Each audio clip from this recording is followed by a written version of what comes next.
Lucas capítulo 18. Disse-lhe Jesus uma parábola sobre o dever de orar sempre e nunca esmorecer.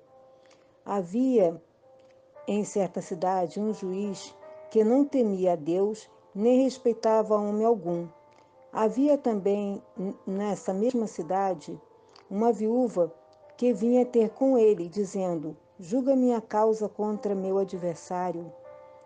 Ele, por algum tempo, não a quis atender, mas depois disse consigo: Bem que eu não temo a Deus, nem respeito a homem algum. Todavia, como esta viúva me importuna, julgarei a sua causa, para não suceder que, por fim, venha a molestar-me. Então disse o Senhor: Considerai no que diz este juiz iníquo.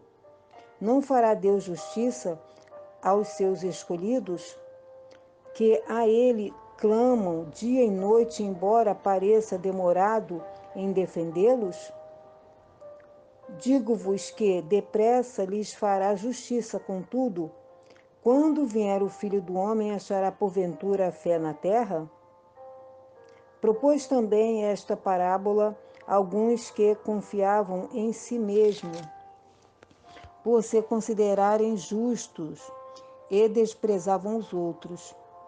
2 homens subiram ao templo com o propósito de orar, um fariseu e o outro publicano. O fariseu, posto em pé, orava de si para si mesmo, desta forma: Ó Deus, graças te dou porque não sou como os demais homens, roubadores, injustos e adúlteros, nem ainda como este publicano. Jejuo 2 vezes por semana e dou o dízimo de tudo quanto ganho.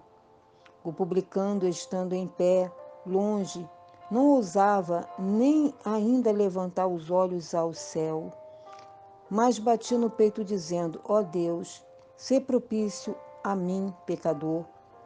Digo-vos que este desceu justificado para a sua casa, e não aquele, porque todo o que exalta será humilhado, mas o que se humilha será exaltado. Traziam-lhes também as crianças para que as tocasse, e os discípulos, vendo, os repreendiam.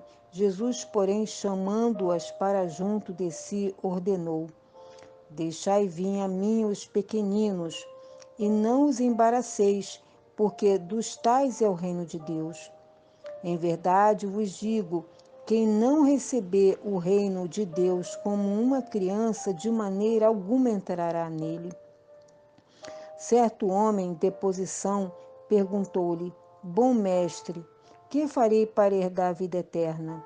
Respondeu-lhe Jesus: Por que me chamas bom? Ninguém é bom senão um, que é Deus. Sabeis os mandamentos: não adulterarás, não matarás, não furtarás, não desejarás falso testemunho, honra teu pai e tua mãe. Replicou-lhe ele: Tudo isso tenho observado desde a minha juventude. Ouvindo, Jesus disse-lhe: Uma coisa ainda te falta. Vende tu tens e dá aos pobres, e terás um tesouro nos céus. Depois vem e segue-me. Mas ouvindo ele estas palavras, ficou muito triste, porque era riquíssimo. E Jesus, vendo-o assim triste, disse: Quão dificilmente entrarão no reino de Deus os que têm riquezas, porque é mais fácil passar um camelo pelo fundo de uma agulha do que entrar um rico no reino de Deus. E os que ouviram disseram: Sendo assim, quem pode ser salvo? Mas ele respondeu: Os impossíveis dos homens são possíveis para Deus. E disse Pedro: Eis que nós deixamos nossa casa e te seguimos. Respondeu-lhe Jesus: Em verdade vos digo que ninguém há que tenha deixado casa, mulher, ou irmão, ou pai, ou filhos, por causa do reino de Deus, que não receba no presente muitas vezes mais, e no mundo por vir a vida eterna. Tomando consigo os 12, disse-lhe Jesus: Eis que subimos para Jerusalém. Vai cumprir-se ali tudo quanto está escrito por intermédio dos profetas, no tocante ao Filho do Homem. Pois será ele entregue aos gentios, escarnecido, ultrajado e cuspido, e depois de os açoitarem, tirar-lhe-ão a vida, mas ao terceiro dia ressuscitará.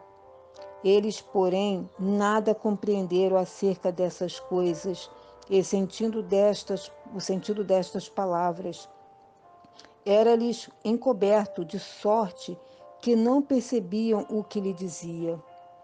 Aconteceu que, ao aproximar-se ele de Jericó, estava um cego assentado à beira do caminho pedindo esmola. E, ouvindo-o, o tropel da multidão que passava perguntou o que era aquilo. Anunciaram-lhe que passava Jesus o Nazareno. Então ele clamou: Jesus, filho de Davi, tem compaixão de mim.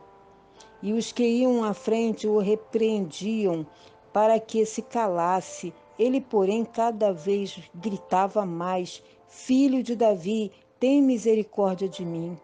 Então parou Jesus e mandou que lhe o trouxessem. E tendo ele chegado, perguntou-lhe: Que queres que eu te faça? Respondeu ele: Senhor, que eu torne a ver. Então Jesus lhe disse: Recupera a tua vista, a tua fé te salvou. E imediatamente tornou a ver e seguiu-o, glorificando a Deus. Também todo o povo, vendo isto, dava glórias e louvores a Deus.